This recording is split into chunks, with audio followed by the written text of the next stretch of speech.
Kadang memang banyak kontraktor mintanya SMK 3 yang cepat, mudah. Terus ada yang bilang nggak perlu audit Pak, gimana Pak? Nah, itu kacau banget ya. Nah, terus yang mudah, yang cepat didapat, buat apa? Untuk keperluan tender Pak.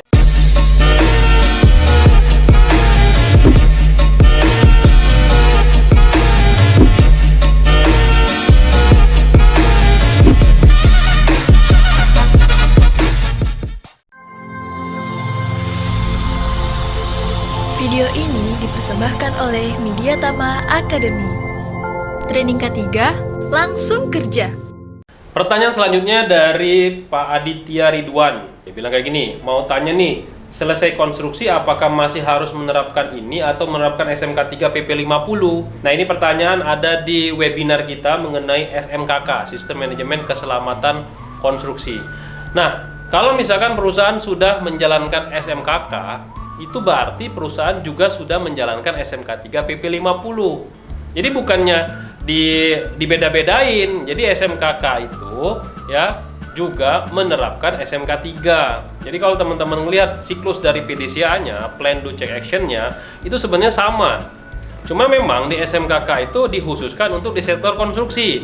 Kalau SMK 3 untuk sektor perusahaan industri yang secara umum. Jadi memang di dalam regulasi PP 50 itu ada di elemennya itu, ada di beberapa pasal juga yang menyatakan instansi pembina sektor usaha dapat mengembangkan keselamatan dan kesehatan kerja ini katanya, ya sesuai dengan bidangnya.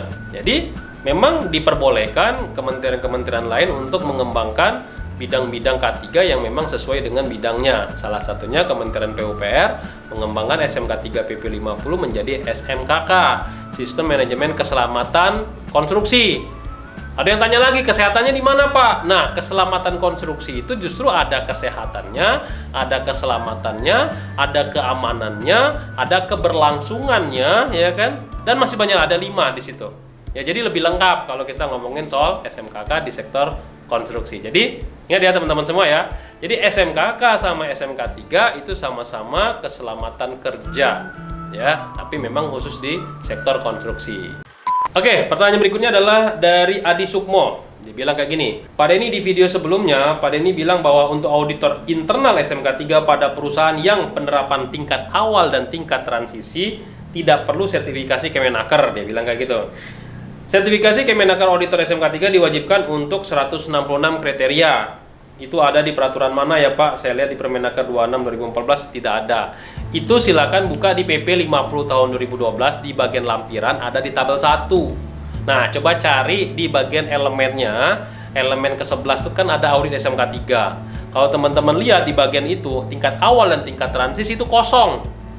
Jadi tingkat lanjutan yang diwajibkan ada auditor internal SMK 3. Ini juga kesempatan buat teman-teman semua perusahaan yang baru menjalankan SMK 3 ya. Jadi pemerintah memberikan kemudahan buat teman-teman semua, buat perusahaan-perusahaan yang mau SMK 3. Jangan ambil yang tingkat lanjutan 166, ribet ya kan. Ambil yang 64 kriteria aja, lebih gampang ya, minimum requirement harus terpenuhi sehingga perusahaan bisa tersertifikasi SMK 3. Kadang memang banyak kontraktor mintanya SMK 3 yang cepat, mudah. Terus ada yang bilang nggak perlu audit Pak, gimana Pak? Nah, itu kacau banget ya. Nah, terus yang mudah, yang cepat didapat, buat apa? Untuk keperluan tender Pak. Ya udah, kalau untuk keperluan tender saja, berarti ambil yang 64 kriteria aja, pemenuhan minimum requirement. Nah, di sana tidak diwajibkan ada auditor internal dan tidak diwajibkan juga ada audit internal. Jadi lebih mudah nih teman-teman semua. Ayo, siapa yang belum sertifikasi SMK 3 perusahaannya? Dengan Mediatama aja. Oke, pertanyaan dari Muhammad Alvan. Bang, LSP di kampus saya kok cuma berbentuk sertifikat dan hanya tercantum nama doang, nggak ada nilainya, itu gimana ya?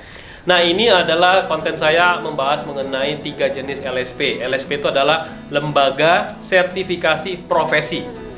Jadi kalau teman-teman belum tahu LSP, silakan dicek ya di video saya sebelumnya. Jadi LSP itu adalah perpanjang tanganan dari BNSP.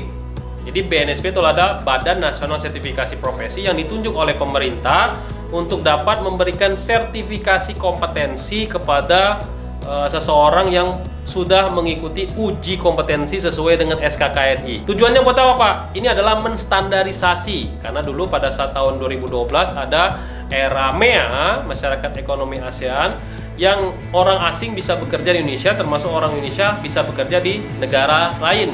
Nah, kita harus menstandarkan kompetensinya melalui apa? Ada yang namanya sertifikat BNSP. Nah, jadi sertifikat BNSP ini teman-teman bisa gunakan untuk bekerja di luar negeri, khususnya di Asia Pasifik ya. Nah, BNSP itu memberikan lisensi kepada LSP namanya. Ya, jadi BNSP nggak bisa kerja sendiri, dia harus punya kaki-kaki di bawahnya namanya LSP, Lembaga Sertifikasi Profesi. Nah, LSP ini harus terlisensi oleh si BNSP. Jadi harus membuat dokumen, harus membuat skema, harus membuat peralatan tools untuk asesmen, uji kompetensi dan lain sebagainya. Banyak tuh. Nah, pada saat memberikan lisensi kepada LSP, BNSP itu membagi menjadi 3 LSP ya, 3 jenis LSP. Ada LSP 1, LSP P2, LSP P3. Nah, itu teman-teman silakan ditonton video sebelumnya. Nah, pertanyaan yang berhubungan di sini adalah LSP yang ada di kampusnya. Apa kok dia bilang sertifikatnya tidak ada nilainya? Jadi memang di sertifikat BNSP mau itu keluaran dari P1, P2, P3 tidak keluar nilainya, teman-teman. Ya, nilainya itu adalah kompeten atau belum kompeten. Jadi tidak ada berupa nilai A, B, C, nilai 85, 90, 70, nggak ada yang kayak gitu. Ya, jadi kalau teman-teman semua pernah lihat sertifikat BNSP, di depannya itu adalah nama, terus identitas kita, lalu mungkin teman-teman bisa lihat di sini contoh ya. Nah, ada skema uji kompetensinya yang mana aja. Nah, di belakangnya didetailkan lagi skema SKKNI-nya yang mana aja. Ada tanda tangan pengesahan di sana. Jadi memang nggak ada nilainya, ya. Jadi kalau misalkan tadi yang dapat sertifikat dari kampus, berarti itu menggunakan LSP P1, ya. Kalau LSP P2 itu adalah lembaga pelatihan untuk internal perusahaan. Misalkan perusahaan A punya lembaga pelatihan sendiri, diklat sendiri, dia mengeluarkan sertifikat, nah itu P2. Nah, kalau P3 itu untuk umum ya. Tonton ya di video selanjutnya, semoga membantu.